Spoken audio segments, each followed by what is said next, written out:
Hello, thank you. I'm Smylers.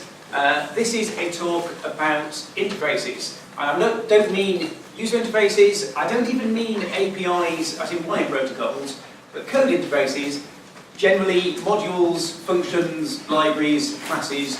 You've written a bit of code which is intended to be, I don't know if you've ever done this before, but reused. Have you heard of that concept? And this might be a module you put on CPAN, or something internally for work. And no matter how good the functionality is, if it's got a lousy interface on it, it pretty much hurts all users every time you use it. So here are some examples of things that have been annoying me lately, and I thought if I share them with you, then you can be annoyed as well. And who doesn't want to come to a conference coming out annoyed? As it happens, my first example is because somebody asked me to help them with some PHP lately, but the principle would apply to other languages as well. That's the PHP function for creating a directory. You can probably guess where they've got the name from. That's fine, that all works. Or there's an optional argument. Some people will be able to make a good guess as to what that number at the end means, but it's optional. If you're not into whatever that means, you don't need to include it, that's fine. But actually, there's more than one optional argument. Anyone like to guess what that true at the end is for? Any guesses to where it is? Okay, it's the same as, on the command line, the -p flag. So you may notice I've now got uploads year and month in there, so it will create as many nested subdirectories recursively as you need. Which, it's not great that it's just true, because that's quite obscure when reading the code, particularly if you have multiple of them. But, point is, they're both optional, and I've got a beginner programmer had encountered this. He needed to recursively create all of the subdirectories of the year and the month. He's never heard of Unix file mode permissions, or indeed octal. And suddenly, in order to get the true value in there to say do this recursively, he's also going to stick an octal number in the middle. And even though he doesn't know about them, he has to put in the one that is the default. If you don't have them in there at all, it will assume 0777. But to stick the true at the end, you've got to stick something in the middle there, and it has to be the right thing. So when I say he doesn't know about Unix file permissions or octal, well, he didn't. That is user hostile. If you are, sorry, that's the docs for it there. Oh, what's even better is it's either got path name, the mode, it says it's optional, but it goes in. But also under the mode, note mode is ignored on Windows. Which means if you're doing this on Windows and want to recursively create directories, you've got to pass in a parameter which PHP documentation says is going to ignore it. So that's one of the things to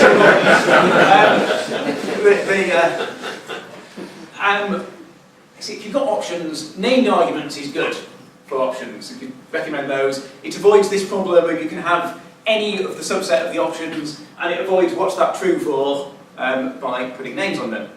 And like in datetime, which is full of named arguments. For example, here we're saying we're using the constructor called from epoch to create an epoch, and because if you were calling something called from epoch and you just put a number in there, that might be a bit ambiguous as to what that number. Hang on, no. So named arguments are good, but that doesn't mean you should unthinkingly just use them everywhere. If you're passing in a single argument that is an integer to a constructor that's called from epoch, we can work out that it's an epoch without having to write it twice. If the constructor is called new, if you had the generic constructor that is constructed different ways, by all means have epoch in as the named argument there. But don't unthinkingly do it everywhere. This particular case has been fixed by datetime moonpig by Mark Jason Donomus and Ricardo Signe. But the general thing there is, many cases where named arguments improve things, but don't make your users type things just for the sake of it. Okay, another example now with arguments.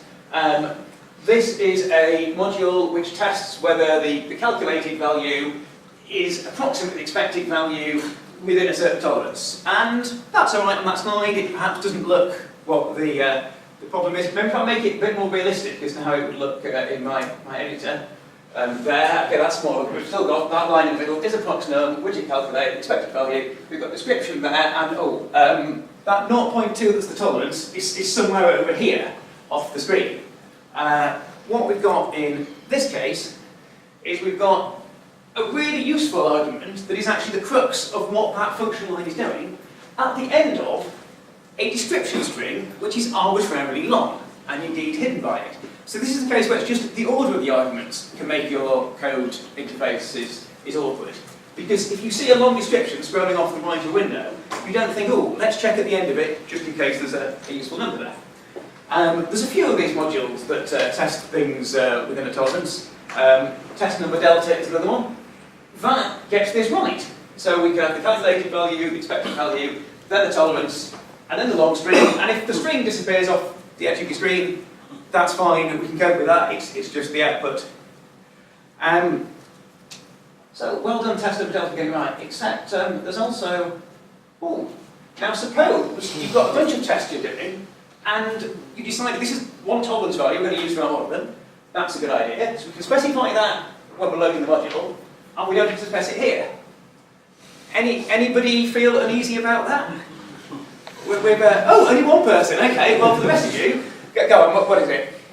Well, you've changed the shape of the function now. Yeah, we've got an optional argument that's in the middle. So we've avoided the PHP thing of having to specify 0777. For fun, if you do encounter a PHP Windows programmer that's encountering that, rather than 0777, give them the decimal equivalent, and then it looks an even more random number in the middle that's the magic thing.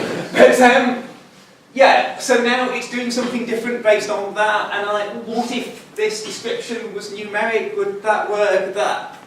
What happens if somebody puts another use line halfway down the code to change the delta? Exactly. We've also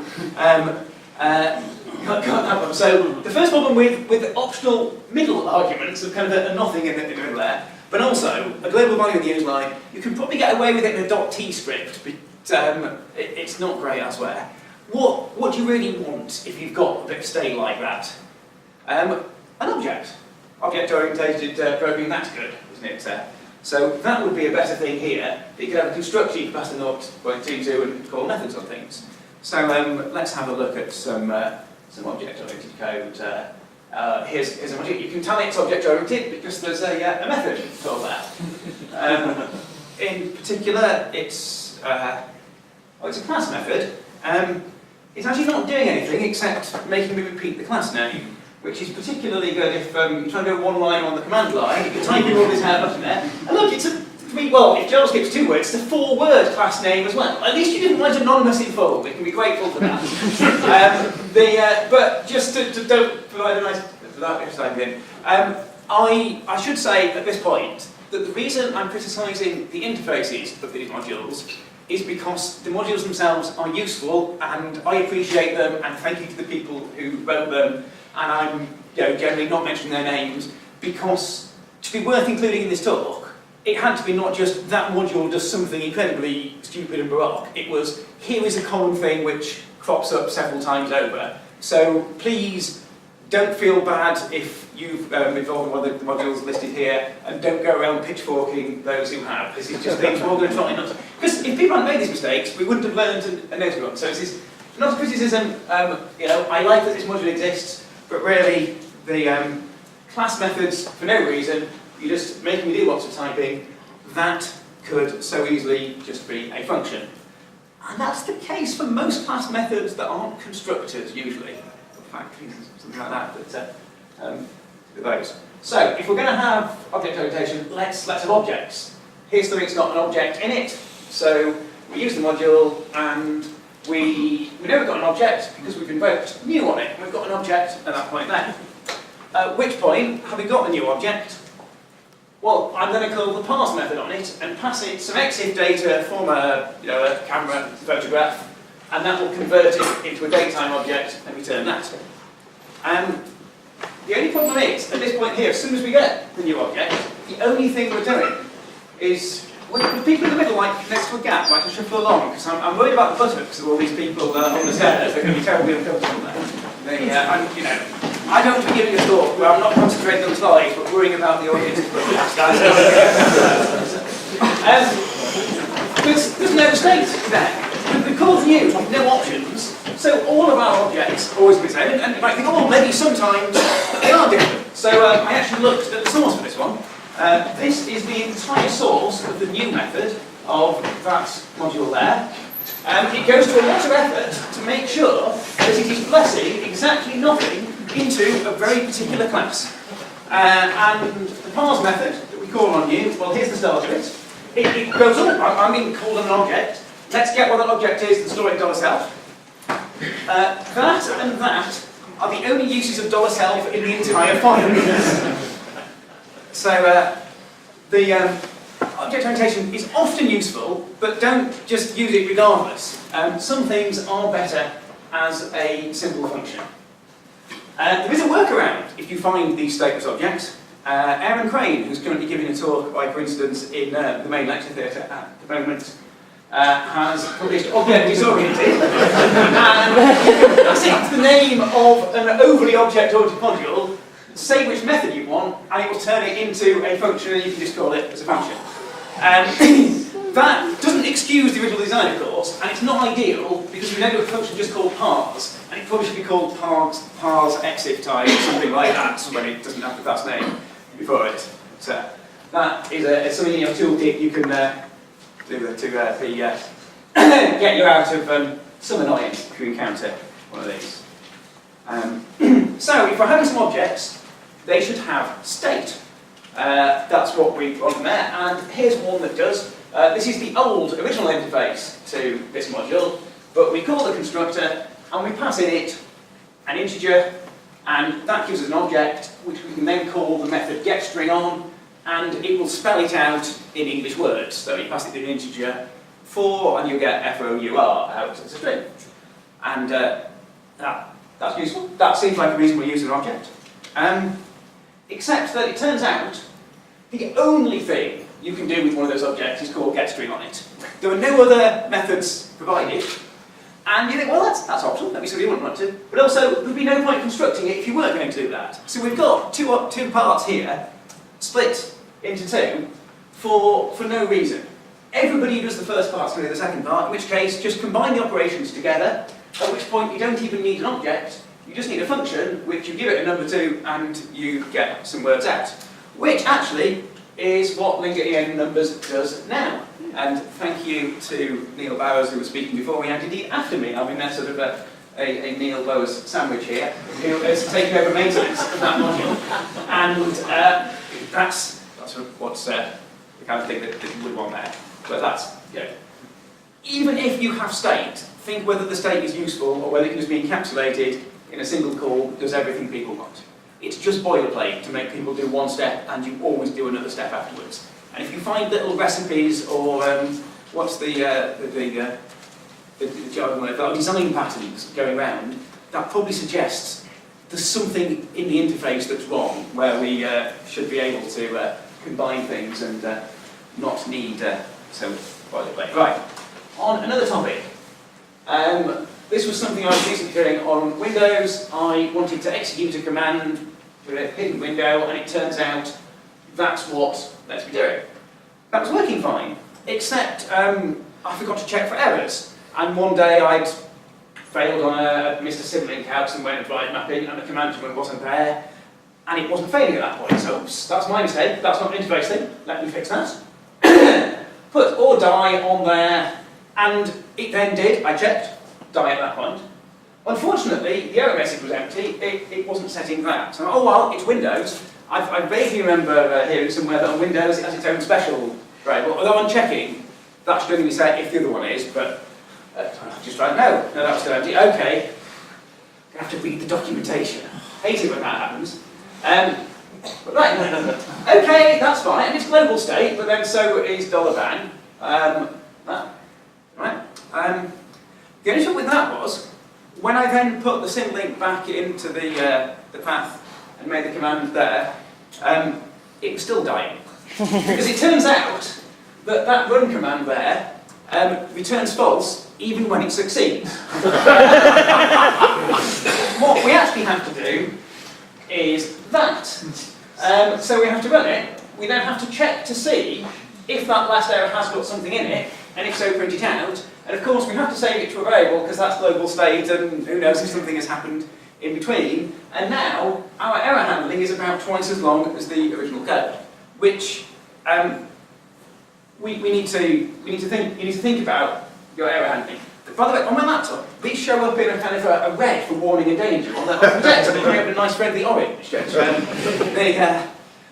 know if it's see my T-shirt. I thought, oh, I quite like that. But there is no point in having an interface which is nice and easy to use until you're trying to do error handling, because everybody needs to handle errors all the time. And you might be able to, in your CPON module, publish a synopsis in which you just like, yada, yada, yada, yeah, plus error handling, that's trivial, but tedious if you have to go around putting that after every single call.